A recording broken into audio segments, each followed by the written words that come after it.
अस्सलामुअलैकुम सज्जनों ते मित्रों, मैं तुहाडा अपना होस्ट डॉक्टर मोहम्मद इरफान मलिक ते तुसां वेखदे पे हो मेरा Punjabi YouTube channel Punjabi tiger लो। साडे इस चैनल ते स्पेशल नित नवें तो नवें तोड़े रिकॉर्ड होंदे तुसां सज्जना तुसां वीरां दी स्पेशल और खास किस्म दी फरमाइशां ते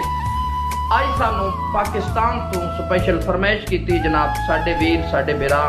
साडे चंद वीर जनाब मलिक हैदर अली जिला जंग उन्होंने स्पेशल फरमाइश से चंद कीमती दौड़े भाई हिक्के दुए दी भाई ते सवण दे आदि सारे छप छप वांग फुल वहिंदे उवे बेली कई दियां बाई नप के बचपन दे संग फुल वहिंदे ओ थप्पे मार के मुलख दे बख्तां नू मुश्ताक कलंग भुल वहिंदे हैराना पता नहीं बंदियां नू किवें निभे होए डांग भुल वहिंदे उस आख्या नहीं मैं भी तो गल मेरी भी सुनो ना। मैं क्या ना मैं भाई ते समण दा यादी कोई ना तेरे प्यारे च आदत पई है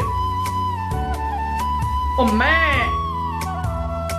भाई ते समण दा यादी कोई ना तेरे प्यार आदत पई है कदी बां ते सिर कदी सिर तले बां मजबूर दी फितरत रही है इंजे समण दा है लोग भाई नु तय बंदे कीता है मुलाकात जदन भी थई है मिले नहीं रहमान जो दिल घटदा है हुण बन मजबूरी गई है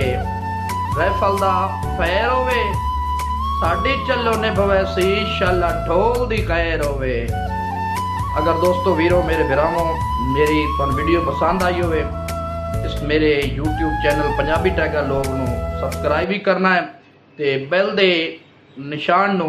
दबावना भी है उस ते क्लिक भी करना है। शुक्रिया।